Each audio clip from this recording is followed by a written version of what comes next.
أشهد أن لا إله إلا الله.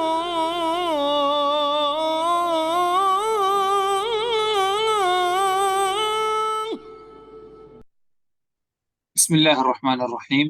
الحمد لله رب العالمين، والصلاة والسلام على رسوله الكريم، اما بعد۔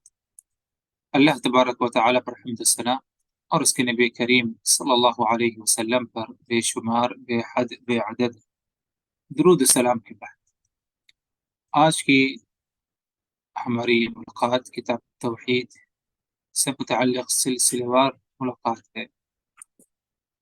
جس موضوع پر یا جس باب پر ہماری گفتگو ہوگی وہ باب نمبر 44 ہے، جس کا عنوان، جس کا موضوع اس طرح ہے: باب من سب الدہر فقد آذى اللہ۔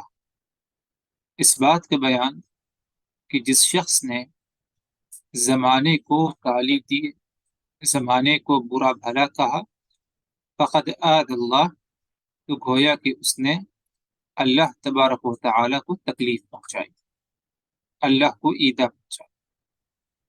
اس بات کا بیان کہ جس شخص نے زمانے کو گالی دی، زمانے کو برا بھلا کہا، فقد آذى اللہ، تو گویا کہ اس نے اللہ تبارک و تعالیٰ کو ایذا اور تکلیف پہنچائی۔ اس سے یہ بات ہمیں سمجھ میں آ رہی ہے، اس باب کے عنوان اور موضوع سے، کہ زمانے کو برا بھلا کہنا، چاہے پورا سال ہو یا سال بھر سے زیادہ کا کوئی وقت ہو، کوئی دن ہو، کوئی مہینہ ہو، کوئی ہفتہ ہو، کوئی گھڑی ہو، گھنٹہ، 2 گھنٹہ، کچھ منٹ، زمانہ یا زمانے کے کچھ حصے کو اگر کوئی انسان برا بھلا کہتا ہے، گالی دیتا ہے، تو اس کا ایسا کرنا اللہ تبارک و تعالیٰ کی ذات کو تکلیف اور ایذا پہنچانا ہے۔ اسی لیے اس قسم کی حرکت انسان کی طرف سے پائی جائے کہ زمانے کو گالی دے، تو ایسا کرنے والے شخص نے اللہ رب العزت کی تعظیم اور احترام نہیں کیا۔ اللہ کی تعظیم، اللہ کا احترام، یہ سب توحید کے زمرے میں آتا ہے۔ تو جب انسان اگر اللہ کو تکلیف پہنچا رہا ہے، ایذا پہنچا رہا ہے اپنی کسی حرکت کی بنا پر، تو یقیناً اس نے اللہ تبارک و تعالیٰ کی عظمت اور اللہ تبارک و تعالیٰ کا جو مقام و مرتبہ ہے، اس میں اس نے کیا ہے، گستاخی کی، اور ایسے حالت میں انسان کیا ہے، گنہگار بھی کیا ہے، ثابت ہوتا ہے۔ اور اس موضوع سے کہ من سب الدہر فقد آذى اللہ، جس شخص نے زمانے کو گالی دی، گویا کہ اس نے اللہ تبارک و تعالیٰ کو ایذا اور تکلیف پہنچائی۔ اس سے ہمیں 2 اہم باتیں سمجھ میں آ رہی ہیں۔ نمبر 1 کہ انسان یہ نہ سمجھے کہ زمانے میں یہ کوئی صلاحیت ہے، کچھ طاقت ہے زمانے میں، کہ وہ کوئی حادثہ اپنے سے کیا ہے، کر سکتا ہے، حادثہ پیش آ سکتا ہے زمانے کے کرنے سے۔ یہ عقیدہ ہمارا نہیں ہونا چاہیے، کیونکہ انسان کب زمانے کو گالی برا بھلا کہتا ہے؟ جب اسے کوئی تکلیف ہوتی ہے، جیسے کہ سیلاب آ جائے، کوئی اور معاملہ آ جائے، تو کہتا ہے یہ مہینہ، یہ ہفتہ، یہ دن بہت خراب دن تھا، بہت مصیبت والا، بہت گندا دن تھا، نعوذ باللہ۔ تو اس نے یہ بات کیوں کہی؟ کیونکہ کوئی حادثہ پیش آیا، کوئی واقعہ پیش آیا جو اس کے مزاج کے خلاف، اس کو تکلیف پہنچی، اس کا نقصان، اس لیے کہتا ہے۔ حالانکہ وہ زمانہ، وہ وقت، اللہ تبارک و تعالیٰ نے اسے یہ صلاحیت نہیں دی کہ وہ حادثہ لے آئے یا اس کے کرنے سے کوئی حادثہ یا کوئی معاملہ پیش آئے۔ تو یہ پہلی بات ہمیں سمجھ میں آ رہی ہے کہ زمانے میں یہ صلاحیت نہیں ہے، یہ ہمارا عقیدہ ہونا چاہیے۔ ایک دوسری بات یہ کہ زمانے کو برا بھلا کہنا، گالی دینا، یہ حرام کام ہے، حرام عمل، یہ حرام عمل۔ اور اگر انسان اس بات کا عقیدہ رکھتا ہے کہ زمانے کے اندر یہ قوت، یہ طاقت، یہ صلاحیت ہے کہ اس کے کرنے سے، اس کے کہنے سے کوئی حادثہ پیش آ سکتا ہے، تو ایسے انسان نے کیا ہے؟ شرک کیا۔ ایسے انسان نے کیا ہے؟ شرک کیا، اور یہ ربوبیت کے معاملے میں کیا ہے؟ شرک اکبر ہوگا، شرک اکبر ہوگا۔ اور جو شخص زمانے کو گالی دیتا ہے، برا بھلا کہتا ہے، اس کا حکم اگر دیکھا جائے تو یہ حرام ہے، لیکن بعض حالات میں جائز بھی ہو سکتا ہے۔ جائز اس وقت ہوگا جب وہ خبر دینا چاہتا ہے، بتانا چاہتا ہے، یعنی زمانے کو گالی نہیں دینا مقصد ہے، بلکہ زمانے کی پہچان یا زمانے کے بارے میں بتانا چاہتا ہے کہ کون سا زمانہ۔ مثلا اللہ کے رسول صلی اللہ علیہ وسلم کی سیرت کا اگر ہم مطالعہ کریں تو یہ بات پائی جاتی کہ آپ صلی اللہ علیہ وسلم کا ایک جو وقت گزرا، ایک سال، جس سال آپ کے چچا اور آپ کی زوجہ حضرت خدیجہ رضی اللہ عنہا کا، دونوں کا ایک ہی سال انتقال ہوا، تو اسے عام الحزن کہا گیا۔ عام الحزن، عام یعنی سال، حزن یعنی غم اور پریشانی والا سال۔ تو یہ عام الحزن جو نام پڑا اس سال کا، یہ کوئی شکوہ شکایت کرنا مقصد نہیں کہ یہ زمانہ جو ہے بہت ہی پریشانی والا زمانہ، بلکہ بتانا مقصد تھا۔ عام الحزن وہ زمانہ جو غم والا زمانہ تھا اللہ کے رسول کے لیے، جس میں آپ صلی اللہ علیہ وسلم کو غم اور حزن کا کافی سامنا کرنا پڑا، کیونکہ آپ کے چچا کا انتقال ہوا، اس کے بعد آپ کی جو ہے زوجہ حضرت ام المؤمنین خدیجہ رضی اللہ عنہا کا انتقال ہوا، تو یہ بتانا مقصد۔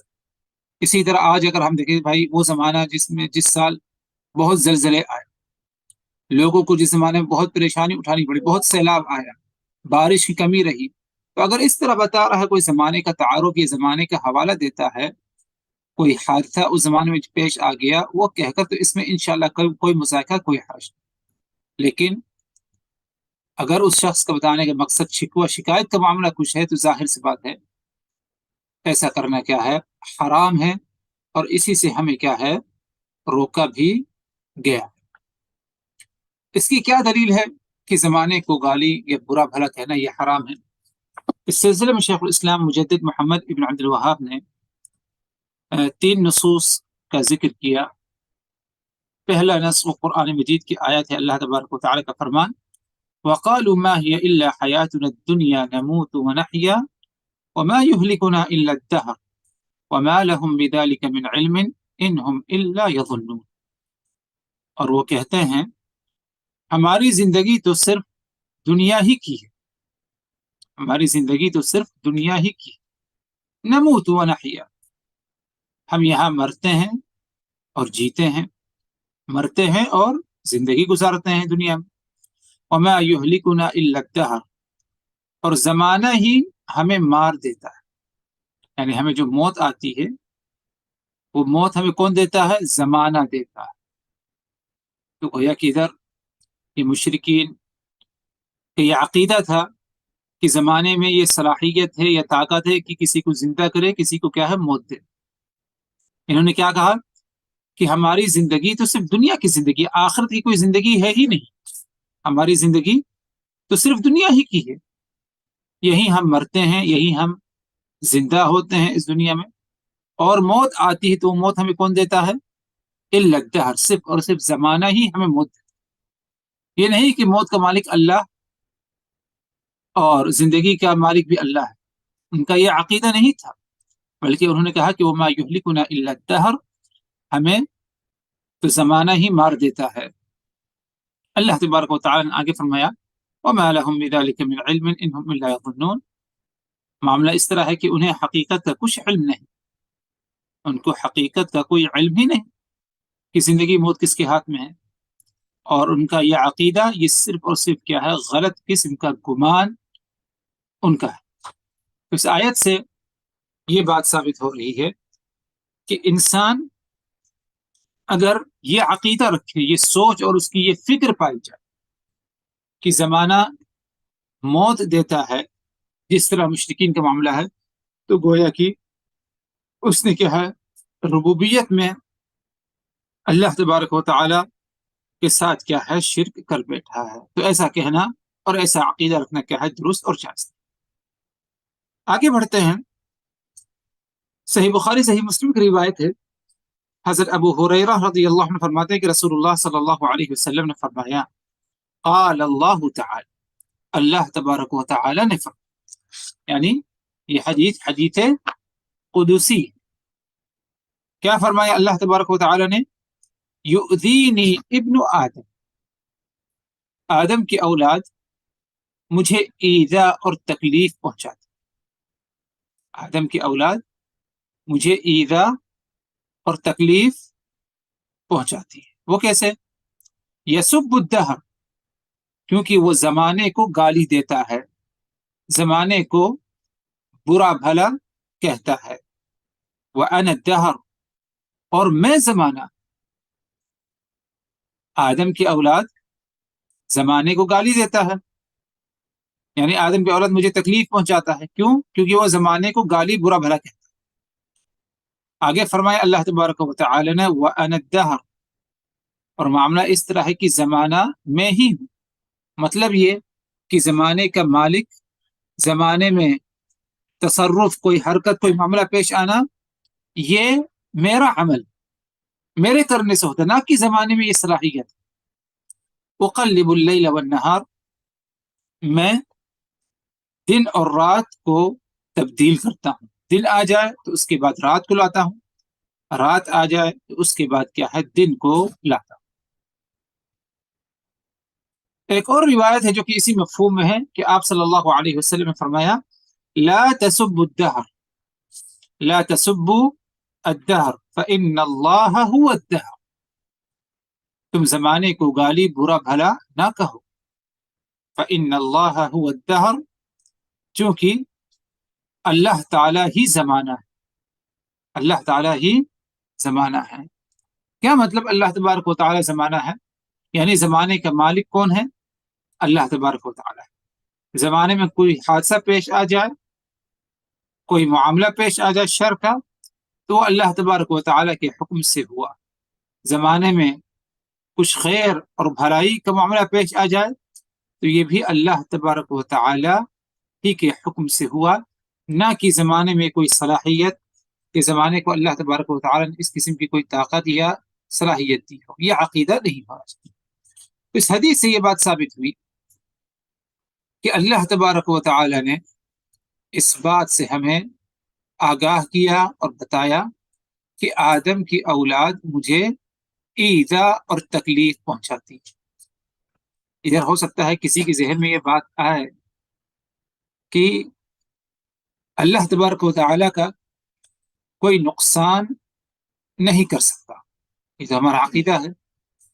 خود اللہ تبارک و تعالی قرآن مجید میں رسول اللہ صلی اللہ علیہ وسلم نے بھی اس بات کی طرف کیا ہے اشارہ، کہ اللہ کا فرمان انہم لن یضروا اللہ شیئا، کہ یہ لوگ اللہ تبارک و تعالی کو کسی بھی معاملے میں کسی بھی چیز سے نقصان نہیں پہنچا سکتے۔ اور اس حدیث میں کیا ہے فرمایا اللہ تبارک و تعالی نے یؤذینی ابن آدم، آدم کی اولاد مجھے ایذا اور تکلیف پہنچاتی ہے۔ تو کیا معنی ہوا؟ یعنی اللہ تبارک و تعالی کو نقصان پہنچاتا ہے؟ تو اس سلسلے میں جواب یہ ہے کہ ایذا اور ضرر، تکلیف میں دینا، یہ دونوں میں فرق پایا جاتا ہے۔ ایک ہے ایذا پہنچانا اور دوسرا ہے تکلیف پہنچانا، ان دونوں میں فرق ہے۔ اور فرق اس طرح ہے کہ ایذا اس وقت ہوتا ہے جب بندہ کوئی ایسا عمل کرے جس عمل کو اللہ تبارک و تعالی کرنا ناپسند فرماتا ہے، لیکن بندہ وہ عمل کرے تو اللہ کو ادھر کیا ہے تکلیف پہنچتی، ایذا پہنچتی۔ لیکن بندے کے ایسا کرنا اللہ تبارک و تعالی کا کوئی نقصان، اللہ کا کوئی نقصان نہیں، یعنی اللہ تبارک و تعالی کوئی مثال بیان نہیں کی جا سکتی اس کو، یعنی اس مثال کو جو بیان کی جا رہی ہے آگے، اس کو اس پہلو سے نہ سمجھے انسان۔ یعنی والدین ماں باپ سے کتنی ہمدردی رکھتے ہیں، والدین اپنی اولاد سے کتنی ہمدردی رکھتے ہیں، لیکن اولاد کہیں پر اگر کوئی عمل غلط کرے تو ان کو تکلیف پہنچتی، لیکن ان کا کوئی نقصان اس میں نہیں ہوتا. تو یہ مثال یعنی اللہ تبارک و تعالیٰ کی نعوذ باللہ بیان کرنا مقصد نہیں، لیکن ایک دوسرے نہیں سے جو ہے اس کو جو ہے سمجھا جائے کہ ایذا اور نقصان دونوں میں کیا ہے فرق ہے. اگر بندے نے اللہ تبارک و تعالیٰ کو ایذا پہنچایا، اور کب پہنچا سکتا ہے ایذا؟ جب کوئی ایسا عمل کرے جس عمل کو کرنے سے اللہ تبارک و تعالیٰ نے ہمیں روکا ہے. گالی دے، برا بھلا کہے، زمانے کو گالی دے، زمانے کو برا بھلا کہے، تو ادھر اللہ کو اس نے ایذا پہنچایا. ٹھیک ہے، اگر اللہ کو ایذا پہنچایا تو کیا اس کا مطلب یہ بھی ہے کہ اللہ کا نقصان ہوا اس میں؟ تو ہمارا یہ عقیدہ ہونا چاہیے، یقین ہونا چاہیے اس میں اللہ تبارک و تعالیٰ کا کوئی بھی نقصان نہیں ہوا. تو فرمایا اللہ تبارک و تعالیٰ نے یؤذینی ابن آدم کی اولاد مجھے ایذا اور تکلیف پہنچاتی. اور وہ کیسے؟ یسب الدہر، وہ زمانے کو برا بھلا کہتا ہے، زمانے کو برا بھلا کہتا ہے. وَأَنَا الدَّهْرُ، اور میں ہی دہر ہوں، یعنی میں ہی زمانہ، میں ہی زمانہ ہوں. اس کا مطلب کیا؟ اس کا مطلب یہ کہ میں زمانے کا مالک. کیونکہ بعض نے کہا کہ اللہ نے جب فرمایا کہ وہ انا الدہر، کہ میں ہی زمانہ ہوں، تو اس کا مطلب یہ بھی بیان کرتا ہے، بعض لوگوں نے بیان کیا کہ اللہ تبارک و تعالیٰ کا ایک نام زمانہ بھی ہے، کیونکہ اللہ نے کیا فرمایا؟ وَأَنَا الدَّهْرُ، میں ہی کیا ہے زمانہ. حالانکہ اس قسم کی بات کی کوئی دلیل نہیں ملتی کہ اللہ تبارک و تعالیٰ کا نام کیا ہے زمانہ ہے، اور نہ ہی اس کا یہ مفہوم ہے، بلکہ اس کا مفہوم وہی بیان کیا گیا جیسے کہ بیان کیا گیا کہ میں زمانے کا مالک ہوں، نہ کہ میں ہی زمانہ ہوں، میرا نام ہے. کیونکہ اگر ہم یہ سمجھیں کہ اللہ تبارک و تعالیٰ کے اسماء حسنہ میں سے ایک نام الدہر یہ زمانہ ہے، تو اس کا مطلب یہ ہو گیا کہ اللہ تبارک و تعالیٰ کا جو زمانہ ہے وہ کامل نہیں ہے، یعنی نام یہ کامل نہیں، کیونکہ اللہ کے جو اسماء حسنہ صفات علی ہیں وہ کمال کے اسماء حسنہ ہے، یعنی ہر ناحیے سے کامل ہے، اس میں کوئی نقص کوئی کمی نہیں. مثلا اللہ غفور ہے، معاف کرنے والا ہے. تو کس طرح کا غفور ہے؟ کتنا غفور ہے؟ تو جواب یہ ہے کہ اعلیٰ درجے کا غفور، جس کے آگے کوئی اور مغفرت کا درجہ نہیں پایا جا سکتا. صفت کمال. اللہ حمید ہے، خوبیوں والا ہے، یعنی ہر قسم کی خوبیوں والا، اس کی کوئی گنتی نہیں، کوئی شمار نہیں کر سکتا کتنی خوبیاں اللہ تبارک و تعالی. تو اللہ کے جو اسماء حسنہ ہیں وہ اسماء کمال ہیں، اس میں کوئی کمی نہیں. اسی لیے اگر ہم یہ سمجھ لیں کہ اللہ تبارک و تعالی کا نام الدہر بھی ہے، تو دہر میں اگر دیکھا جائے تو کمی بیشی ہوتی رہتی ہے. کبھی زمانہ بہت اچھا انسان کے لیے گزرا، اور کبھی اس زمانے میں کیا ہے، کچھ مصیبتیں آ جاتی ہیں، پریشانیاں آ جاتی ہیں، حادثے پیش آ سکتے ہیں. تو اس ناحیے سے اگر دیکھا جائے تو یہ بات سراسر غلط ثابت ہوگی کہ اللہ کا نام کیا ہے؟ الدہر یا زمانہ. اسی طرح اس حدیث میں اللہ تبارک و تعالی حدیث قدسی میں کیا آیا؟ اللہ تبارک و تعالی فرمایا یقلب اللیل والنہار، کہ میں ہی رات اور دن کو بدلتا ہوں، پلٹتا ہوں. دن آ گئی تو رات، رات آ جائے تو دن آتا ہے. اور دن اور رات یہ بھی زمانے کا ایک حصہ ہے، دن ایک حصہ ہے، رات زمانے کا ایک دوسرا حصہ ہے. تو یہ کیسے ممکن ہے کہ جو تبدیلی کرنے والا ہے وہی وہ بھی سمجھیں ہم کہ جس چیز کو بدلا جا رہا ہے، یعنی جس چیز کو جسے بدلا جا رہا ہے وہی بدلنے والا. بات سمجھ میں نہیں آئی؟ اس نہیں سمجھے کہ اگر ہم یہ سمجھیں کہ اللہ کا نام الدہر، اللہ کا نام الدہر، کیونکہ حدیث میں ہے وَأَنَا الدَّهْرُ، میں ہی زمانہ، اور اسی حدیث میں ہے کہ میں ہی دن اور رات کو لاتا ہوں. تو اگر الدہر اللہ کی ذات، اگر ہم یہ مانتے ہیں، اور دن اور رات کو لانے والا بھی اللہ، یعنی خود اللہ اپنے کو لانے والا ہے، نعوذ باللہ، تو یہ چیز کیا ہے؟ درست نہیں ہوگی. ایسے سمجھنا کہ اللہ ہی کی ذات کیا ہے؟ الدہر، یہ زمانہ ہے. وَأَنَا الدَّهْرُ کا مطلب یہ ہے کہ میں ہی زمانے کا مالک ہوں، میں ہی زمانے کا کیا ہے؟ مالک ہوں. اور ایک دوسری دلیل اس کی، یعنی اس بات کے غلط ہونے کے لیے ایک تیسری دلیل کی، وہ انا الدہر، میں ہی زمانہ ہوں۔ اگر کوئی یہ کہے کہ اللہ کا نام الدہر ہے تو اس کو، یعنی اس کے جواب میں ایک تیسری دلیل یہ پیش کی جا سکتی ہے کہ کفار نے کیا کہا کہ وما یہلکنا الا الدہر، ہمیں موت کون دیتا ہے؟ زمانہ ہمیں موت دیتا ہے، زمانہ ہمیں مار دیتا ہے۔ اللہ نے بطور مذمت ان کی اس بات کا ذکر کیا، اور اگر اللہ کی ذات زمانہ اور دہر ہوتی تو ان کی یہ مذمت ادھر بیان نہیں کی جاتی، تو ان کی یہ بات صحیح ہوتی۔ اگر انہوں نے کہا کہ ہمیں دہر اور زمانہ ہی مارتا ہے، زمانہ اگر اللہ کی ذات ہم مان لیتے ہیں، تو ان کی یہ بات کیا ہے، غلط نہیں ہوتی کفار کی، مشرکین کی۔ لیکن معاملہ اس طرح نہیں، معاملہ اس طرح نہیں تھا، کیونکہ الدہر سے مراد ادھر زمانہ، اور اللہ تبارک و تعالیٰ جب فرمایا کہ وہ انا الدہر، اور میں ہی زمانہ ہوں، اس کا مطلب یہ کہ میں زمانے کا مالک ہوں۔ رات آتی ہے تو میرے حکم سے، رات آ جانے کے بعد دن آتا ہے تو وہ بھی کیا ہے، میرے ہی حکم سے، نہ کہ جو ہے زمانے میں کوئی صلاحیت یا جو ہے کوئی طاقت دی گئی۔ تو بات یہ سمجھنی تھی آج کہ زمانے کو گالی بندہ نہ دے، اور اگر انسان زمانے کو برا بھلا گالی دیتا ہے تو اس نے اللہ تبارک و تعالیٰ کو ایذا اور تکلیف پہنچائی، اور ظاہر سی بات ہے کہ اللہ تبارک و تعالیٰ کی ذات کو ایذا اور تکلیف پہنچانا یہ توحید کے منافی ہے، اور یہ کیا ہے، کبیرہ گناہ ہے۔ اس لیے آج اگر ہم دیکھیں، یعنی یہ چیز ہمارے معاشرے میں، سماج میں پائی جاتی، یعنی یہ بات چلتی ہے بہت خراب زمانہ ہے آج، ہم کہتے ہیں کہ یعنی یہ زمانہ بہت خراب ہے۔ ادھر زمانہ بہت خراب مطلب کیا، یعنی زمانہ صحیح معنوں میں خراب ہے، یعنی جو کچھ برائیاں ہمیں نظر آتی ہیں، حادثہ پیش آتا ہے، یعنی لوگ جو برائی کر رہے ہیں، تو ادھر زمانے کی کوئی غلطی نہیں، ادھر انسان کی اپنی غلطی ہے کہ وہ برائیوں کا ارتکاب کر رہا ہے۔ تو زمانے کو خراب کہنا، زمانے کو برا بھلا کہنا، اور زمانے کے بارے میں یہ عقیدہ رکھنا کہ اس کے اندر یہ صلاحیت ہے کہ وہ حادثہ کو پیش کرے، حادثے کو لے آئے، کچھ نقصان پہنچائے، اس طرح کہنا یہ بدعقیدگی ہے، اس طرح کا عقیدہ رکھنا یہ بدعقیدگی ہے۔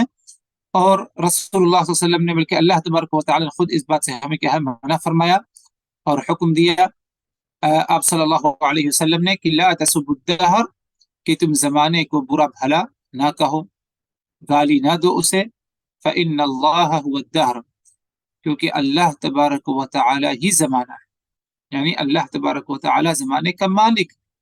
تم زمانے کو برا بھلا اس لیے کہہ رہے ہو کہ کوئی حادثہ پیش آ گیا، تمہارا کچھ نقصان ہو گیا، یہ نہ کہو کہ جو ہے زمانہ بہت خراب ہے، زمانے کو برا بھلا نہ کہو، کیونکہ جو حادثہ پیش آیا، تمہارا اگر کہیں پر کچھ نقصان ہوا، یہ سب اللہ تبارک و تعالیٰ کے حکم سے ہوا، نہ کہ زمانے کے کرنے سے کوئی معاملہ کیا ہے پیش آیا۔ اللہ تبارک و تعالیٰ ہم سبوں کو اپنی زبان کی حفاظت کرنے کی توفیق دے، اور تقدیر پر، یعنی تقدیر کے خیر اور شر پر ایمان رکھنے کی توفیق دے، کیونکہ بندہ زمانے کو برا بھلا اسی وقت کہے گا جب اس کی اندر ایمان کی کمی ہو، تقدیر کی ایمان کی کمی، کہ تقدیر یہ ہے کہ اگر خیر کا معاملہ ہے وہ بھی اللہ کے حکم سے ہوا، اور شر اور تکلیفیں ہمیں جو پہنچی ہے وہ بھی اللہ تبارک و تعالی ہی کے حکم سے ہمیں کیا ہے، پہنچی ہے۔ تو اسی لیے اللہ تبارک و تعالی ہم سب کو صحیح معنوں میں اسی طرح تقدیر پر ایمان رکھنے کی توفیق دے، جس طرح یعنی اللہ تبارک و تعالی نے ہمیں کیا ہے، حکم دیا ہے۔ وآخر دعوانا ان الحمد للہ رب العالمین۔ لا